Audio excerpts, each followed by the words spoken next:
Bapak Ibu Saudara, hari ini kita belajar sangat menarik apa yang bukan ajaran dari Sang Buddha. Tapi kenapa kita harus membahas ini? Karena kalau tidak dibahas, khawatirnya umat bisa salah paham, ya. Sudah saya tulis di sini, bahkan ada 12. Belum tentu saya bahas semuanya. Kita cari dulu yang paling seru, ya. Baik, saya mulai saja yang saya tulis di nomor 1. Beberapa orang mungkin bisa berpikir ini praktek ajaran Buddha, beberapa orang. Tapi mudah-mudahan yang di wihara ini enggak, ya. Yaitu apa? Kukmantong. Siapa pernah dengar kukmantong? Angkat tangan. Wah, enggak sampai 10. Wah, enggak sampai 10, ya. Baguslah, ya. Yang lain berarti belum dengar, ya. Ya. Bante, apa itu kukmantong? Kukmantong itu diyakini sebagai anak adopsi, tapi bukan ngadopsi anak manusia, tapi anak hantu, Bapak Ibu. Ya, ya. Kukman itu dalam bahasa Thai dari kata kumara. Kumara itu artinya anak laki-laki. Hanya orang Thai itu kalau R di belakang mereka ndak pinter nyebutnya. Ya, apapun yang R ada di belakang mereka ndak pinter nyebutnya. Jadi kumara mereka menyebutnya kumar. R-nya nggak bisa jadi kukman. Ya. Jadi kalau orang Thai berbahasa Inggris, kalau ada R di belakang itu jadi N. Contoh mobil apa? Car gitu, ya. Aslinya sih nggak ada R-nya juga, ya. Kalau orang Barat dia ngomongnya car, nggak ada R-nya. Tapi kita di Indonesia kan ada R-nya car. Nanti sampai ke Thailand jadi kan, jadi N, ya. Take your can. Nah, kalau Anda nggak pinter bahasa Thai bingung take your can gitu, ya. Ya. Jadi berbahasa Inggris dengan orang Thai ada seninya. S di belakang itu jadi T. Ya, S di belakang jadi T. Baik, Bapak Ibu Saudara, di Thailand ada satu praktek. Biasanya itu ada di wihara desa. Kalau wihara kota sudah jarang, ya. Dipercayai oleh mereka kalau seseorang keguguran, anaknya itu dalam bentuk bukan manusia. Gampangnya kita sebut dalam dunia hantu atau alam peta, ya. Anak itu di alam peta masih bertumbuh, itu keyakinan mereka. Lalu anak yang keguguran itu pelan-pelan akan jadi balita, Bapak Ibu Saudara. Lalu sudah jadi balita bagaimana? Tidak ada yang ngurus. Nah, beberapa balita peta itu diadopsi oleh para biku desa. Nah, tinggal di wihara. Nanti entah siapa ingin mengadopsi mereka, nanti dibacain parita, dikasih arca anak kecil, ya, dibuat warna emas. Tong itu artinya emas, jadi kukman tong, anak laki-laki emas, begitu, ya. Nah, nanti orang yang dapat arca ini dia minta ke biasanya wihara desa atau dukun-dukun di desa, mungkin juga dukun-dukun di kota, ya. Nah, lalu dia bawa pulang. Nah, di rumah ada yang membuat altar. Nanti altarnya itu ada mainan, ada permen, ada coklat.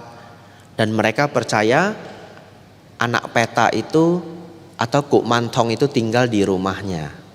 Ada yang pernah dengar, Bapak Ibu? Beberapa tahun yang lalu viral loh di Indonesia, ya. Biasanya orangnya bawa boneka kemana-mana, ya. Jadi kalau Anda ke mall nampak orang bawa boneka, nah berarti dia ngasuh kukmantong.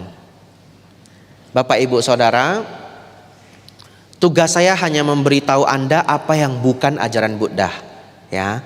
Jadi saya tidak membahas itu benar atau salah, Bante, dalam ajaran Buddha. Saya tidak mau membahas itu. Kalau Bapak Ibu sudah punya pemahaman dharma yang baik, Bapak Ibu mampu menjawabnya. Tugas saya hanya memberitahu ini ada di dalam sutta atau tidak ada, begitu, ya. Bapak Ibu Saudara, praktek kumantong itu tidak ada di dalam sutta. Jadi kenapa di Thailand itu prakteknya itu kadangkala dari biku? Karena Bapak Ibu Saudara, ajaran Buddha di Thailand itu sudah sangat tercampur tradisi lokal.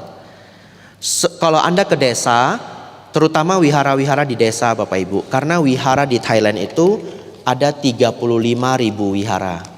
Bikunya ada 300.000 biku.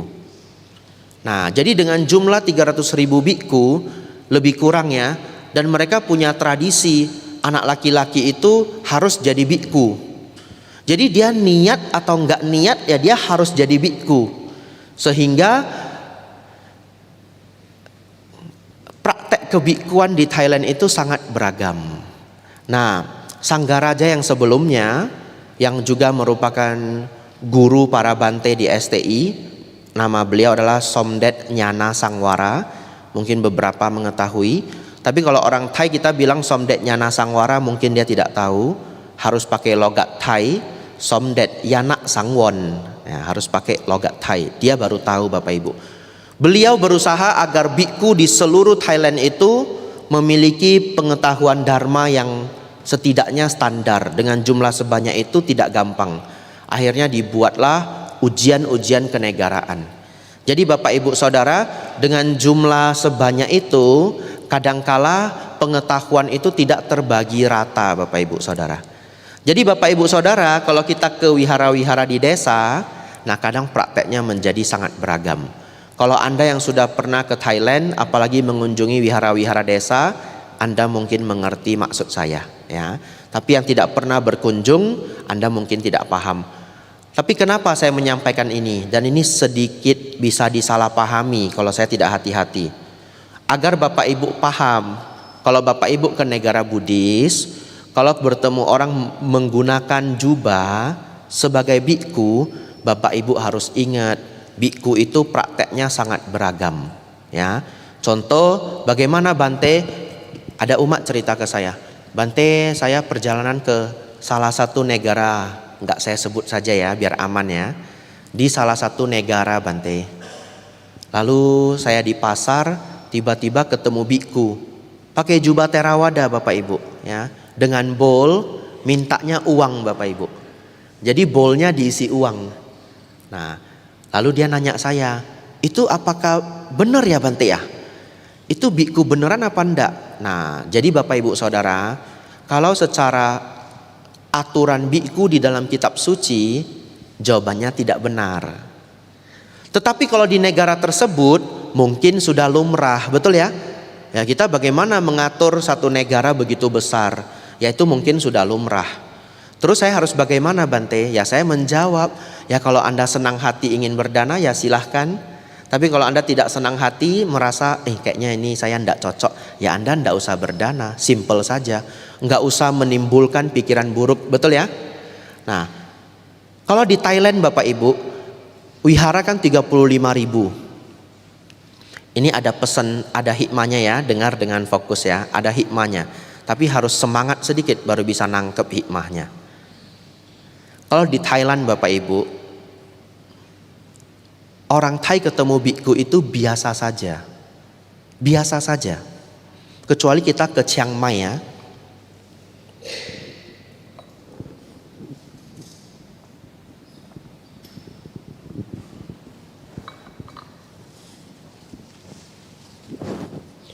Kalau di kota lain, contohnya kota Chiang Mai, itu bagian utara Thailand, masyarakat ketemu biku itu masih sangat respect.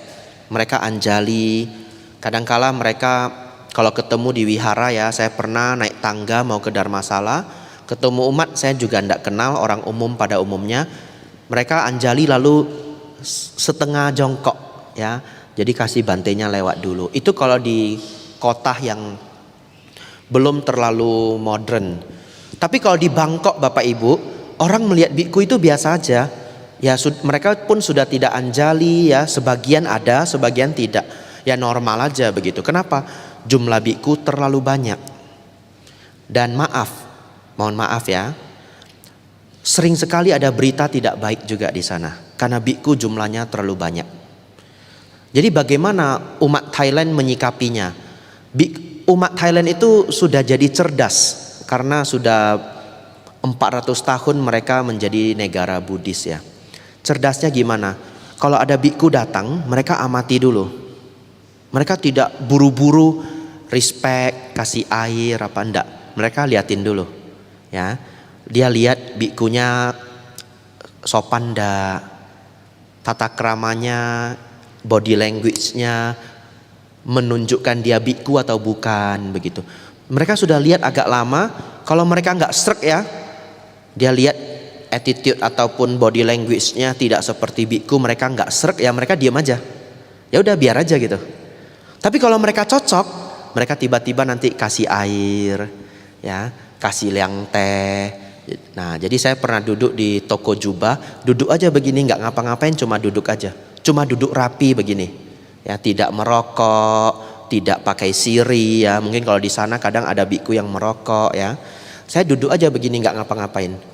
Ternyata mungkin ada umat yang seneng lihat biku anteng begini, nggak ngapa-ngapain, ya, betul ya, anteng gini. Tiba-tiba Luang Pi, ani kinน้ำ ชันน้ำ ครับ dikasih liang teh. Nah, anumodana, minum sedikit ya, saya simpen, duduk lagi, nunggu umat lagi pilih jubah, pilih bowl ya, duduk lagi anteng begini. Datang lagi air mineral. Ini jadi anteng aja. Nah, lama-lama saya jadi datuk kong ya. Ada pisang, bunga ya.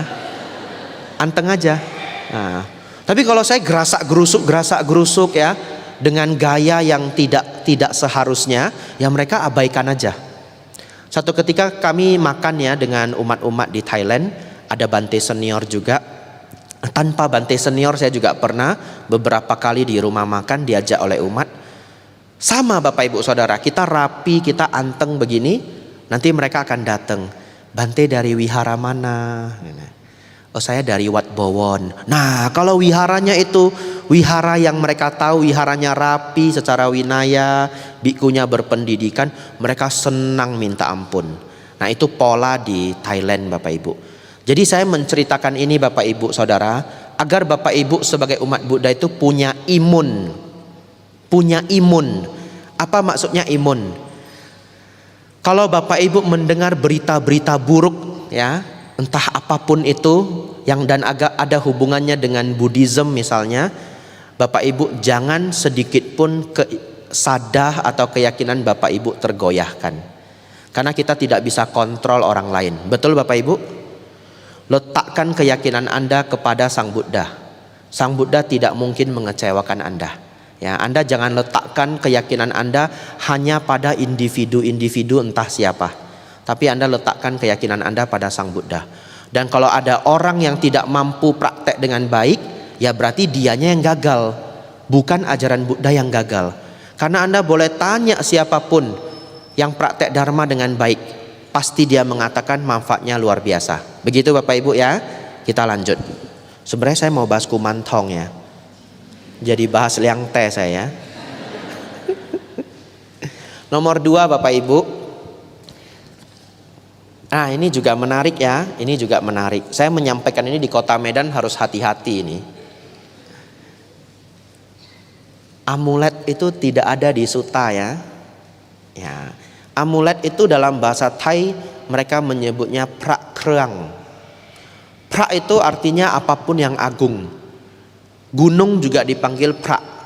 Gunung Sumeru prak sumen.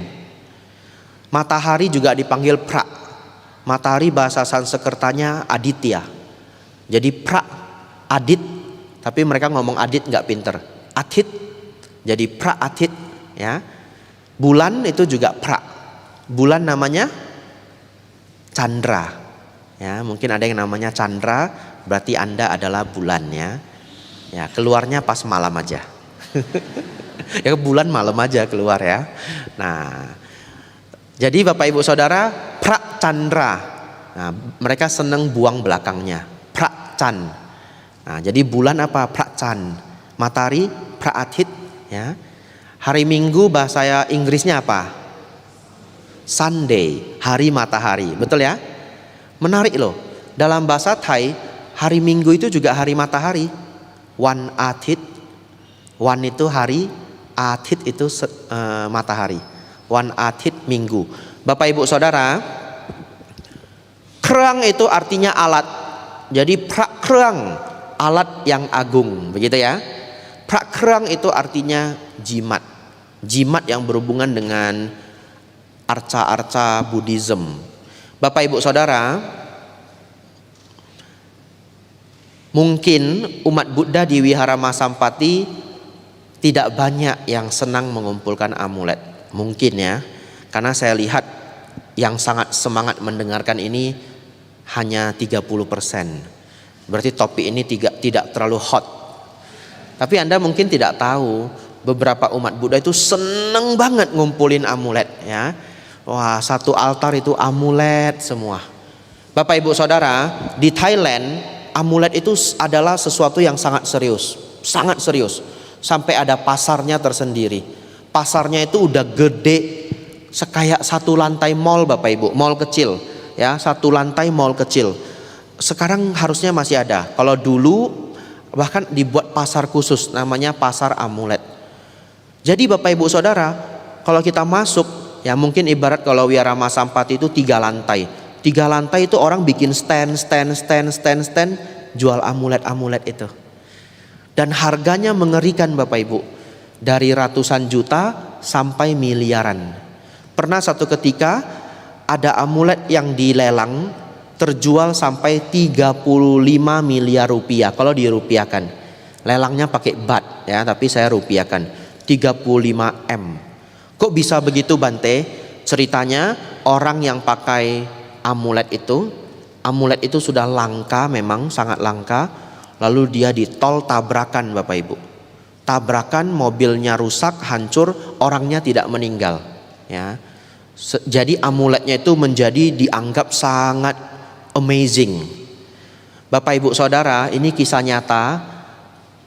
Papa saya sendiri itu pernah tabrakan di tol. Ini tol Medan Tanjung Morawa Bapak Ibu.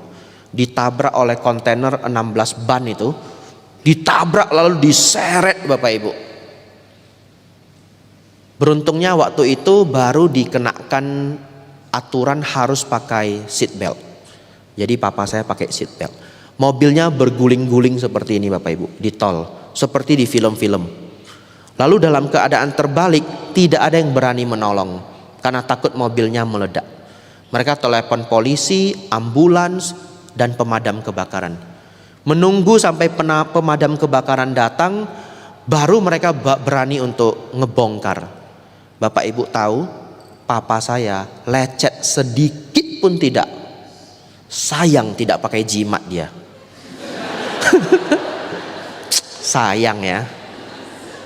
Kalau enggak kita lelang juga jimatnya Bapak Ibu ya.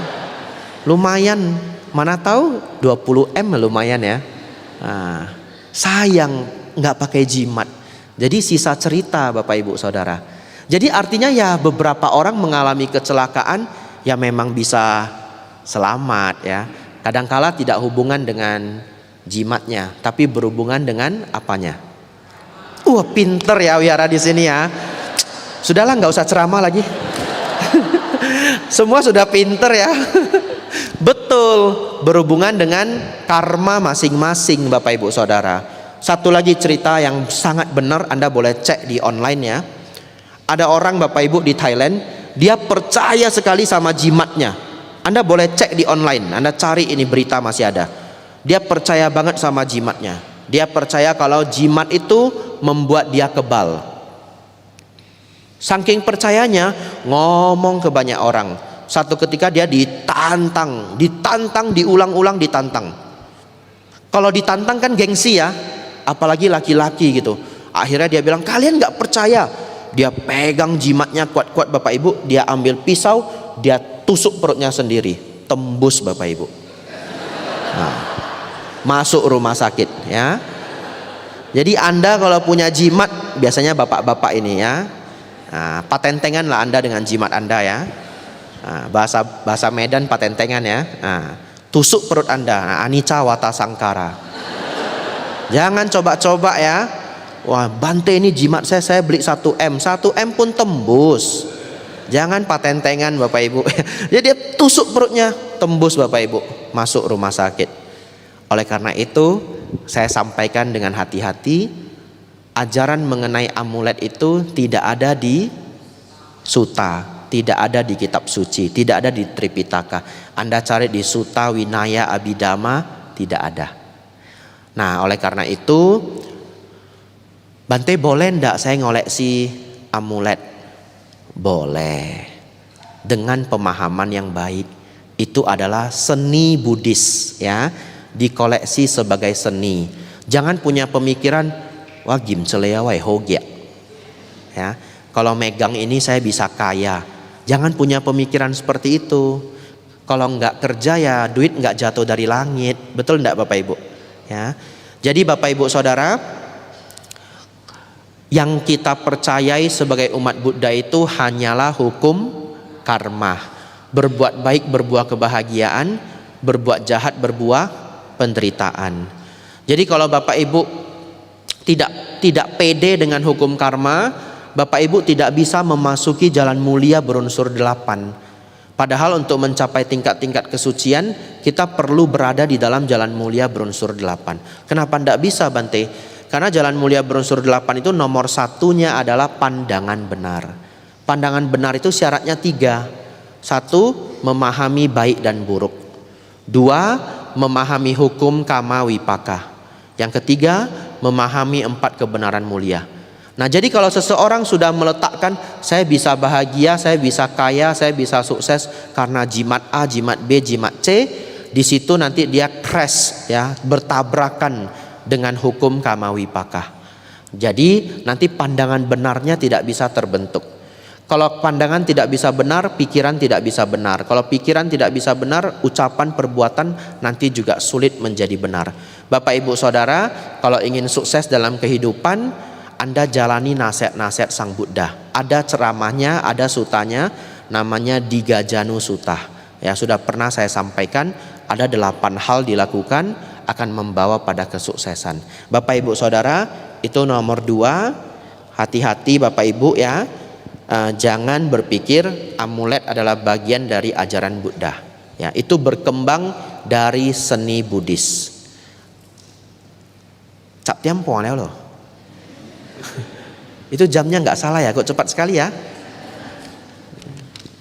Kalau gitu kita cari yang seru ya.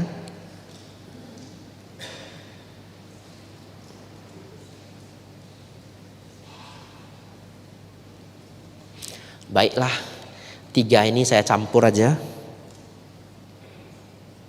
Yang ini dulu karena pentingnya, karena ini penting. Sio Ginchua. Nah ya, Sio Ginchua ya, bakar kertas emas, kertas perak. Tidak ada di dalam ajaran Buddha, ya.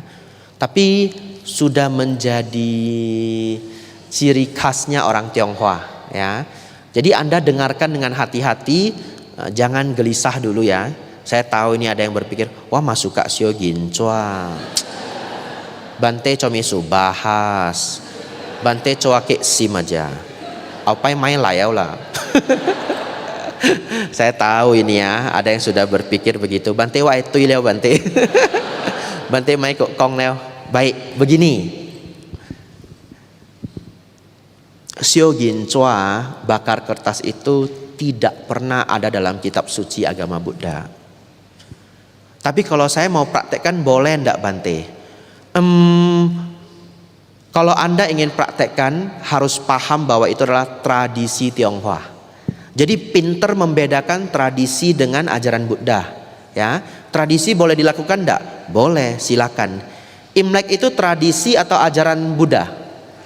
Tradisi, ya. Jadi umat Katolik, umat Kristen, umat Islam kalau dia Tionghoa, dia Imlekan juga. Karena Imlek itu nggak ada hubungan dengan agama. Imlek itu tradisi. Nanti Bapak Ibu Saudara cari di YouTube ya. Mau cari sekarang juga boleh ya. Judulnya, kalau tidak salah, tradisi membakar kertas. Ya. Atau coba Anda tulis bakar kertas Master Cheng Yen. Ya. Master Cheng Yen itu adalah gurunya Yayasan Buddha Seci. Ya. Beliau ada animasinya di YouTube. Beliau cerita bagaimana awal mulanya terjadi bakar kertas. Ya, bakar kertas Master Cheng Yen. Coba dicari ya. Beliau cerita Bapak Ibu ya. Saya kutip ya. Jadi main loawa ya. Wah dari Master Cheng Yen. Nah, yang nggak setuju, cuy master lo ya. Bapak Ibu Saudara, di dalam ceritanya Master Cheng Yen, awal mulanya itu ada suami istri jualan kertas. Jadi mereka jualan kertas. Lalu Bapak Ibu Saudara, ndak laku kertasnya. Sudah kertas ndak laku, ekonomi sulit ya. Waduh, stres mereka. Setiap hari keliling-keliling jualan kertas tidak laku, pulang kertasnya masih utuh. Lalu istrinya pinter, istrinya ngomong sama suaminya, wah kaya, saya ada ide. Nanti ide ini kertas kita bisa laris. Gimana idenya? Lu kekesi lah, kamu pura-pura mati. Ya, dia suruh suaminya pura-pura mati. Nanti saya nangis selama 3 hari. Dilakukanlah sama suaminya ya. Jadi suaminya ditidurin, dia nangis ya. Dan kalau zaman dulu itu kalau orang meninggal taruh di ruang tamu depan rumah ya, tidak ada angsa pura, belum ada. Nah, ya taruh aja depan rumah begitu. Ontia ya, ruang tamu gitu. Nah, dia nangis ya, kalau ada orang lewat dia nangis kencang-kencang. Kalau orangnya sudah pergi dia diem lagi. Ya betul ya. Ya. Nanti ada yang lewat lagi. Saya mau panggil suaminya Ahai, jadi takut nanti ada yang namanya Ahai ya. Apa nama yang jarang di Medan apa? Mau apa aja nama orang ada ya. Waduh. Jadi suamiku saja lah ya, suamiku ya. Nanti dia nangis, wahai anga, lu kok aneh kuaiki gitu ya. Nah, kalau ada orang lewat, bolangnya, itu dilakukan Bapak Ibu sajid same 3 hari berturut-turut. Setiap orang datang dia nangis, setiap orang datang dia nangis ya. Nanti kalau suaminya gerak dia pukul, lu mai chuan kui lah ya. Lu mai ting tang lah gitu. Pukul suaminya, nanti ketahuan Bapak Ibu ya. Setelah 3 hari Bapak Ibu, orang sudah ramai berkumpul. Dan dia selalu membakar kertas. Nah ini yang saya miss. Dia taruh nampan besi begitu di kakinya, di depan kaki suaminya, mayat suaminya. Dia bakar kertas. Tidak pernah off. Kertas itu dibakar tidak pernah berhenti. Bapak Ibu Saudara, di hari ketiga suaminya bangun lagi. Ya. Kok bisa bangun tapi tadi kekesi. Pura-pura mati dia. Ya, dia 3 hari pura-pura mati. Dia bangun Bapak Ibu Saudara. Setelah dia bangun, wah semuanya terkejut. Lalu dia cerita, lu kok bisa hidup lagi? Lu kok bisa hidup lagi? Dia cerita, dia di alam sana itu gelap semua Bapak Ibu. Gelap semua. Dia mau jalan kemanapun gelap. Tiba-tiba dia melihat ada seberkas cahaya dari jauh. Dia ikutin cahaya itu, dia jalan terus sampai tiba, ternyata dia bisa bangun lagi. Sejak itulah itu ditiru oleh semua orang. Jadi kalau ada keluarga Bapak Ibu yang meninggal mau dikasih hidup lagi, nah itu bakar kertas di depan kakinya itu. Ya, menurut suami istri ini ya. Bapak Ibu Saudara, pertanyaan saya, benar enggak sampai sekarang di Angsa Pura kalau Anda mau lihat ada lilin di depan tubuh yang meninggal itu, dikasih di kakinya, betul enggak? Nah sekarang Anda tahu kenapa.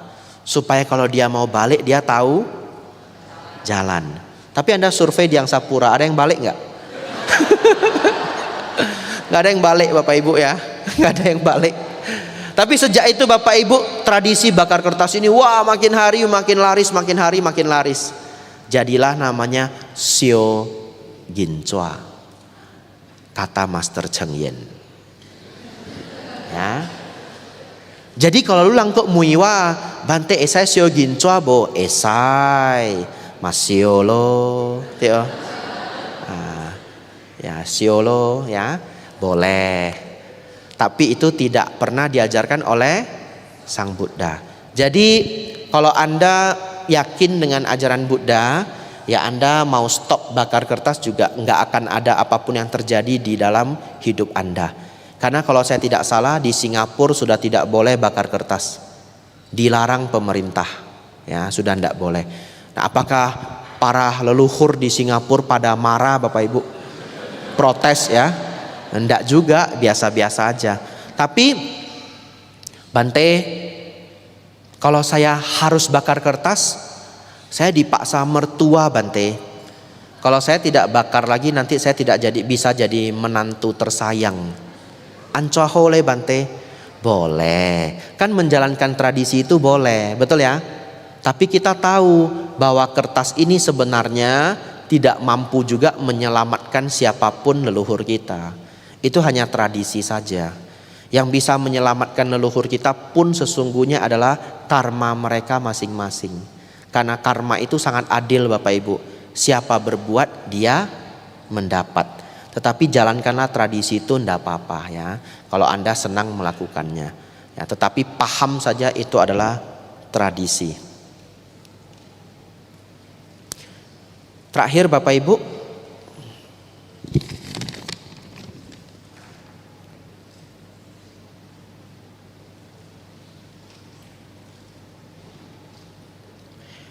bagian ini penting, saya gabungin aja semua.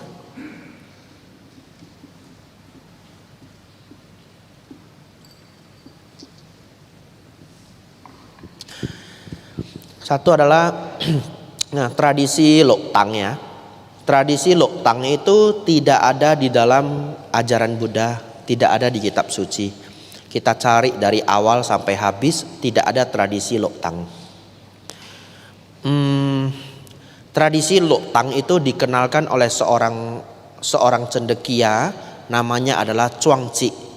Chuangzi itu adalah ahli ajaran Tao. Tapi penemu ajaran Tao juga tidak pernah mengajarkan Loktang. Penemu ajaran Tao adalah Lao Tzu.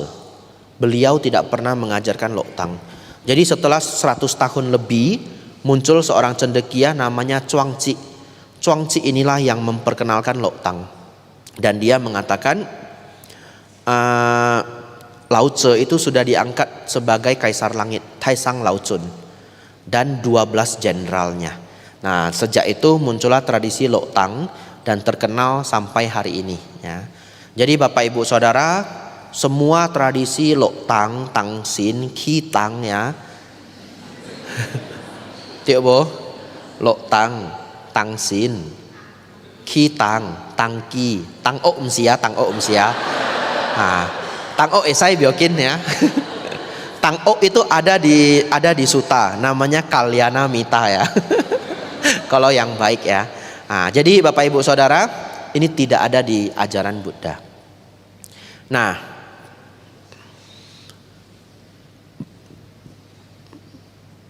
jadi pertanyaannya, boleh ndak Bante waki tangsin, boleh ndak? Saya menjawab bahwa saya tidak bisa komentar, gitulah ya, biar aman ya. Tatiok kong tau isian coho, lu lang buka sian wah. Tapi begini. Msikia tiok kong tau bukia ya, tiok kong tau si bukia. Tapi saya cuma mau menyampaikan jangan ketemu yang jahat, itu aja. Kan Bapak Ibu nggak bisa bedakan mana tangki yang baik, mana tangki yang jahat, betul ya? Kalau Anda ketemu tangki yang jahat, percaya saya, seumur hidup Anda masalah tidak pernah selesai. Kenapa? Karena kalau masalah Anda selesai, Anda nggak datang lagi. Anda nggak datang lagi, pasien dia kurang Bapak Ibu ya. Dia mau renovasi rumah Bapak Ibu ya. Jadi Anda tidak akan pernah selesai masalahnya. Begitu Anda datang, tangkia, coba kuawai ang ceela. Ang mia hami, mia bun hok. Contoh ya, Ko bun hok sorry ya. Ya. Saya hami, saya tan bun hok. Xiao hami, semua diukur ya. Saya kui tiam, imai kak wakong saya kui tiam Oke ya, mencari saya kui tiam. Ai kwa hami, kwa iki bakau u an chua hobo. Ya. Cho tangki lang bimpe leo isu. Tai kwaแล้วกัน U cha bo kin ni lang xiao lah. Lang xiao lang be ja be kun ya. U cha bo kin iya. Tangki ya tang sina. Hami cha bo kin ni. Lupun pat ye lang xiao lah. Dia tidak akan pernah menyebutkan nama. Ya kalau cewek mau deket sama seorang laki-laki pasti ya deket orangnya. Ya dia akan bilang orang deket. Dia akan bilang kamu kenal dia. Gitu. Nanti Anda yang ngomong sendiri karena Anda memang sudah curigaan. Si Ico kange peng iwa. Sila. Lu lang kaki yang konge. Si Ico kan sila. Sila. Lang teng tamo. Cabo kalau mah teng tamo. Hayo. Ma cai cho tangki ho lah. Jadi kalau Bapak Ibu ketemu tangsin yang jahat, ini saya labeli yang jahat ya. Saya tidak pukul rata semuanya. Yang jahat, masalah Anda tidak akan pernah selesai. Nanti sudah dia kasih hupo apa, wah sudah lebih sayang, suami sudah lebih sayang apa. Nanti ada lagi, dia bikin lagi. Lekia wakwa, ayu lekia au pai kangko. Anak dikasih masalah, ya. Habis anak apa? Usaha. Habis usaha apa? Mertua. Amsyong lah Anda. Akhirnya konflik Anda tidak pernah selesai. Bagi Anda yang masih senang ke tangsin, ya, nggak usah ngaku, nggak apa-apa ya. Jangan ketahuan, jangan bikin ciri-ciri ya. Anda tanya orang-orang yang senang datang ke wihara Mahasampati, tidak pernah juga pergi ke tangsin karena yakin dengan Sang Buddha, ya. Mungkin yang duduk di depan ini biasanya yang sadahnya kuat. Anda tanya, apakah hidup Anda masalahnya kontinu sepanjang tahun? Umumnya mereka akan menjawab tidak. Ya kalau manusia punya masalah wajar ya. Ya, tetapi apakah masalahnya kontinu sepanjang tahun? Umumnya tidak. Dan Anda bisa menjadi yakin bahwa tidak bertanya kepada tangsin pun ya hidup ya berjalan sangat baik ya. Sang Buddha sudah memberi bekalnya Bapak Ibu, belajar dharma dengan baik, praktek dana sila samadhipanya, hidup kita akan bagus dimanapun. Tapi begini Bante, jadi kalau saya mau cari boleh enggak? Baik, saya gabungin aja. Ini mengenai kalau Anda misalkan senang dengan Pekji, Hong Sui, baca garis tangan, face reading, baca wajah, atau pergi bertanya ke tangsin, bahkan yang baik misalkan seperti itu. Bagaimana Bante? Kalau hal-hal seperti itu boleh enggak? Jawabannya adalah Sang Buddha tidak pernah membahas itu di dalam sutta. Jadi secara sutta saya tidak mampu menjawab boleh atau tidak boleh. Tapi begini Bapak Ibu, contoh ya, kita pergi Chiamsi. Kalau Anda dapat Chiamsinya itu sangat buruk, apa yang Anda lakukan? Pada akhirnya yang Anda lakukan itu lebih kurang adalah dua. Pada akhirnya, satu, berhati-hati sepanjang tahun, betul? Ya, ambil Chiamsi, aduk-aduk Chiamsi ya, ambil Chiamsi, jelek, sangat buruk, maka 1 tahun itu Anda tidak berani berkonflik. Setuju? Kak nyolang, ya, pintar mengalah, berhati-hati dalam hidup. Berani enggak berbuat sesuatu yang melanggar hukum? Berani enggak? Kalau dapat Chiamsi sangat buruk, pasti enggak berani. Kalau dia bisnisnya ada setengah-setengah ilegal, dia stop dulu yang ilegal. Nah, kerjakan yang legal. Lu kok bocor itu kang tahu, bohong una, mai. botat, tan cek kaku ya, botat. Ceniwa cotit eseng, au ni baru oi. Nah, kan gitu. Orang yang Hokkien oi kah aman ya. Pak Lang bihiau tiap biakin. Jadi Bapak Ibu Saudara, dia dapat ciamsi sangat buruk, mau palmistry, mau face reading, whatever lah ya, apapun itu, sangat buruk. Maka dalam 1 tahun itu dia berhati-hati, banyak melakukan kebaikan. Wah, tiba-tiba sang bi ya, cesilang gopak tun pumpat berdana. Tantiuk ciamsi sangat buruk. Wah, sang bi, contoh aja biar lucu ya, nggak ada di Mas Ampati orang begitu, nggak ada ya. Ini contoh aja biar lucu gitu. Dia tiba-tiba dana beras, dana minyak jadi baik banget gitu. Lanjut. Pertanyaan saya, bukankah itu praktek umat Buddha secara umum? Iya enggak? Anda Bapak Ibu Saudara tidak perlu nunggu dapat ciamsi terburuk untuk senang berbuat baik. Setuju? Setuju? Tidak perlu menunggu ciamsi sangat buruk baru tidak mau berkonflik dengan orang. Umat Buddha ya tidak mau berkonflik dengan orang. Kecuali kita mau ndak mau, Anda boleh lapor ke pihak berwajib ya, Anda boleh melindungi diri Anda. Tapi berusaha sebaik mungkin tidak berkonflik. Berusaha sebaik mungkin tidak gampang marah. Setuju? Ya. Berusaha, bukan berusaha, harus ya, tidak berbisnis yang merugikan makhluk lain. Betul ya? Itu adalah praktek umat Buddha sehari-hari Bapak Ibu Saudara. Jadi kita tidak perlu nunggu ramalannya buruk. Lalu yang kedua, kalau Bapak Ibu dapat ramalan sangat baik, sangat baik, apa yang Anda lakukan? Saya yakin kalau Anda dapat ramalan sangat baik, Anda ingin menggandakan kebaikan itu. Wah, Anda dana ke pengemis, dana ke panti asuhan, berbisnis dengan sangat rajin. Biasanya bangun jam 7 nih bangun jam 5 gitu. Kok kamu cepat sekali bangun? Celai si honi lah ya. Ai choi lui cece sing. Ya, tahun yang bagus. Bisnis dijalanin, koneksi ditambah, berteman dengan banyak orang. Karena tahun ini tahun bagus. Sebenarnya bukankah itu yang perlu dilakukan seseorang untuk mengejar rezeki? Betul? Tidak perlu menunggu tahun yang bagus. Setiap tahun kita harus rajin Bapak Ibu. Setiap tahun kita membangun relasi dengan orang lain. Jadi Bapak Ibu Saudara, sesungguhnya jalani saja dharma dengan sangat baik. Cukup jalani dharma dengan sangat baik. Anda tidak mendapatkan ramalan apapun, Anda akan menuju kehidupan yang lebih baik dari waktu ke waktu. Begitu ya. Saya tahu masih ada yang penasaran. Jadi Bante, wah esai ki ramalan esai boleh.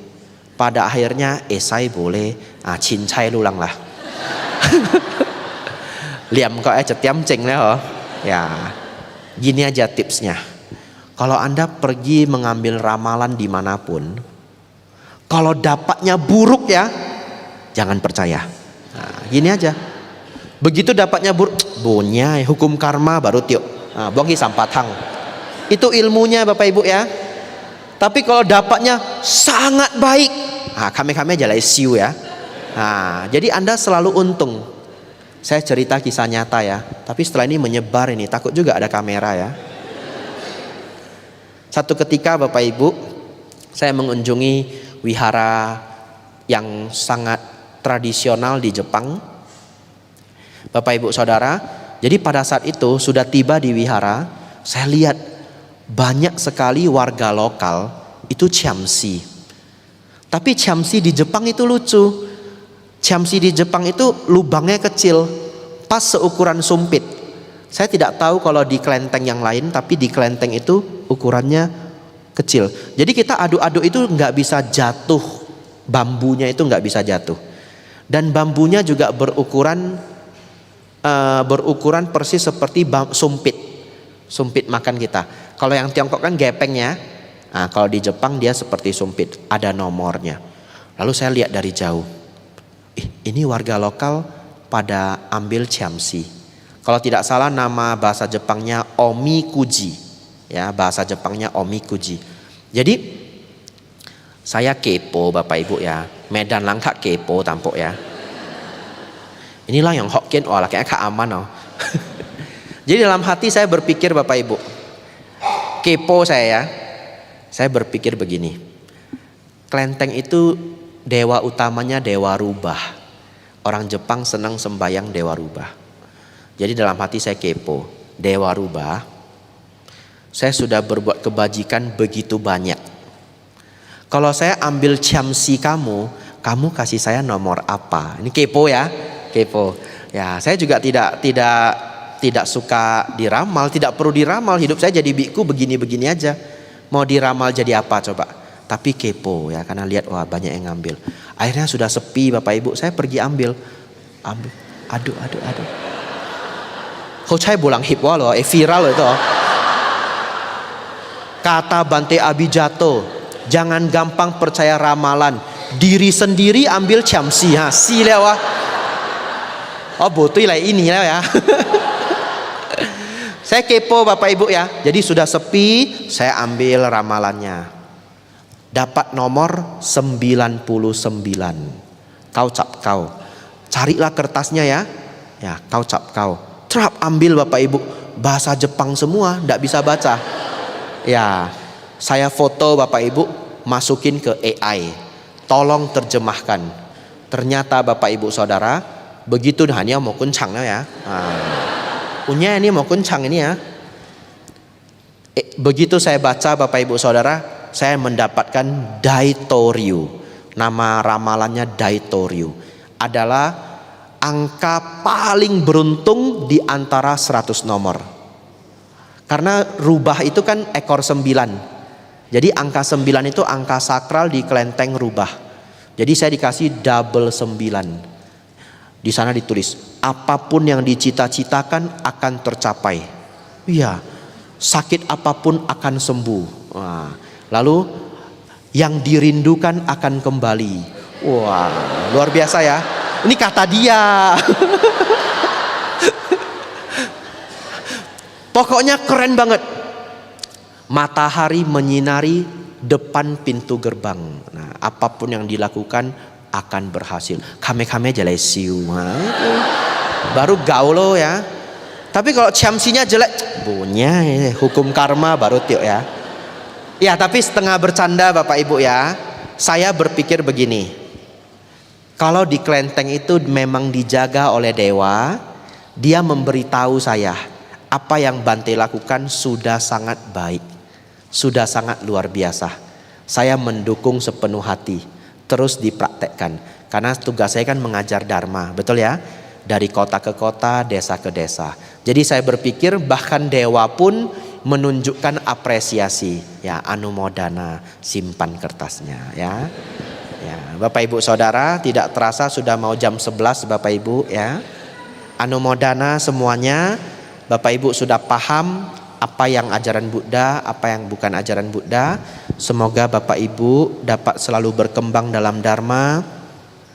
Diingat Bapak Ibu, berpraktek agar batin menjadi semakin luhur dari tahun ke tahun. Mengurangi kemarahan, mengurangi ego dan kesombongan, mengurangi keserakahan, mengurangi konflik, dan mengembangkan kebaikan. Sabe sata bawantu sukitata. Semoga semua makhluk hidup berbahagia. Sadu, sadu.